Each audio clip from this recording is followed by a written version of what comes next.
తెలంగాణలో కురుస్తున్న భారీ వర్షాల కారణంగా అయితే ఇటు ప్రజా రవాణాతో పాటు కూడా ఇటు బాగా ఎక్కువ మంది పబ్లిక్ ఉపయోగించేటటువంటి రైల్వే ట్రాక్లకు కూడా కొన్ని ఇబ్బందులు అయితే ఎదురయ్యాయి.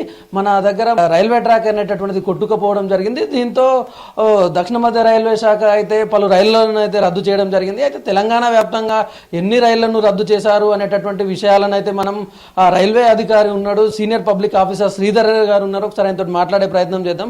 సార్ చెప్పండి, తెలంగాణ ఈ మధ్యలో కురుస్తున్న వర్షాలతోటి మీరు ఎన్ని రైళ్లను రద్దు చేశారు ఇప్పటి వరకు? నిన్నటి నుంచి కురుస్తున్న భారీ వర్షాల కారణంగా కొన్ని చోట్ల ట్రాక్స్ దెబ్బతినడం జరిగింది. దాని కారణంగా కొన్ని ట్రైన్స్ని రద్దు చేయడము, డైవర్ట్ చేయడం ఇలా జరిగింది. 80 ట్రైన్స్ని ఇప్పటి వరకు రద్దు చేయడం, పూర్తి స్థాయిలో రద్దు చేయడం జరిగింది. 5 ట్రైన్స్ పార్షియల్ క్యాన్సలేషన్, అలాగే 49 ట్రైన్లను డైవర్ట్ అంటే రూట్ మళ్లించడం జరిగింది. సో వీటితో పాటు ఒక 20 ట్రైన్స్ మనకి స్ట్రాండెడ్ అయ్యాయి, అంటే రెగ్యులేట్ చేసాం, ముందు వెనక్కి వెళ్ళలేని పరిస్థితి ఉంటే. అవి వచ్చేసి ముఖ్యంగా మనకు కాజీపేట విజయవాడ మధ్యలో సెక్షన్లో ఈ ఇబ్బందులు వచ్చాయి కాబట్టి అక్కడ ట్రైన్స్ ఆపడం జరిగింది. ఈ జేసీబీస్, మళ్ళీ ట్రాక్టర్స్, లోకల్ పబ్లిక్ సహాయం తీసుకొని వాళ్ళని స్టేషన్కి తీసుకురావడం జరిగింది. ఇంకొద్ది మంది ఉన్నారు, వాళ్ళని కూడా విజయవాడ స్టేషన్ తీసుకొస్తాము. అలాగే Charminar express and Godavari express అవి కూడా కొండపల్లి, చెరువు మాధవరం అని నియర్ విజయవాడ అవి కూడా రెగ్యులేట్ అయ్యాయి. సో గోదావరి ఎక్స్ప్రెస్ నుంచి విజయవాడకు తీసుకొచ్చి ఆర్టీసీ బస్సుల్లో వారిని ఒక స్పెషల్ ట్రైన్ ద్వారా విశాఖపట్నం పంపించడం జరిగింది మార్నింగ్. అలాగే చార్మినార్ ఎక్స్ప్రెస్, తమిళనాడు ఎక్స్ప్రెస్ వారిని కూడా విజయవాడ స్టేషన్ తీసుకొచ్చి బస్సుల్లో వాళ్ళని వారి గమ్యస్థానానికి స్పెషల్ ట్రైన్ ద్వారా పంపించడం జరుగుతుంది. ఒక సముద్రంలో రెండు వైపులా మనకి మట్టి కొట్టుకుపోవడం వల్ల స్టేషన్కి రాకపోకలు సాగట్లేదు. అలాగే ఊళ్ళోకి కూడా అంటే రావడానికి పోవడానికి ఇబ్బందికరంగా ఉంది. సో అక్కడ లోకల్ పబ్లిక్ సహాయంతో వాళ్ళకి ఫుడ్ అదంతా అరేంజ్ చేసాం మార్నింగ్, ఆఫ్టర్నూను. సో కొంచెం వరద ఉధృతి తగ్గడం కానీ, వాటర్ రెయిన్ఫాల్ తగ్గడం కానీ జరిగితే వాళ్ళని కూడా అంటే బై రోడ్ కానీ ఇతరత్ర మీన్స్ ద్వారా వాళ్ళని కూడా మనం ఎవాక్యుయేట్ చేస్తాం. అయితే ఇప్పుడు ప్రధానంగా ఒక సముద్రం ఒక్కటే కాకుండా తెలంగాణలో మిగతా రైల్వే స్టేషన్లో కూడా పరిస్థితి ఎట్లా ఉంది? వాటికి సంబంధించినటువంటి సమాచారాన్ని మీరు ఏమైనా సేకరిస్తున్నారా? మేము ఇక్కడ రైలు నిలయంలో డిజాస్టర్ మేనేజ్మెంట్ రూమ్ అని ఉంది.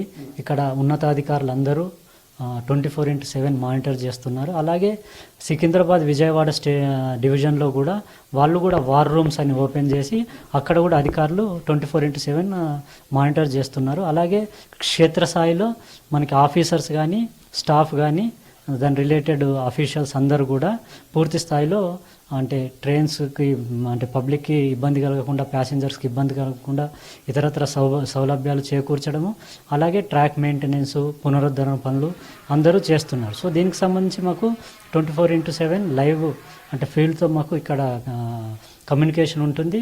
ఇప్పుడైతే మిగతా ప్రాంతాలు ఎక్కడ కూడా ఇబ్బందులు లేవు. అన్ని చోట్ల, అన్ని స్టేషన్లలో ట్రైన్ రవాణా అన్నది సజావుగా సాగుతుంది. ఒక ఇక్కడ సముద్రము, మహబూబాబాద్ దగ్గర ప్లస్ విజయవాడ దగ్గరలో రాయన్పాడు దగ్గర ఆ ఇబ్బంది ఉంది. ఇది ముఖ్యంగా ట్రంక్ రూట్ అవడం వల్ల, విజయవాడ కాజీపేట ట్రంక్ రూటు ఉత్తర దక్షిణాది ప్రాంతాలను కలిపే రూట్ అవడం వల్ల దానికి కొంచెం ఇబ్బంది అవడం వల్ల ఈ ట్రైన్ క్యాన్సలేషన్స్ అది జరిగింది. సో కొద్దిగా వరద ఉధృతి తగ్గడము, వాటర్ రెయిన్ఫాల్ తగ్గడం జరగగానే మరమ్మత్తు పనులు పూర్తి స్థాయిలో చేపడతాము. సార్, అవి ఎన్ని రోజులలో సముద్రంకి సంబంధించినటువంటి మరమ్మత్తు పనులను పూర్తి చేస్తారు? ఇప్పుడున్న అంచనా మేరకు ఇంకొక 2 రోజులు ఆ పైనే కొద్దిగా టైం తీసుకునే అవకాశం ఉంది. కొంచెం వాటర్ తగ్గడము, రెయిన్ఫాల్ తగ్గడంతో మేము ఇంకా పూర్తి స్థాయి అంచనాకు వస్తాం.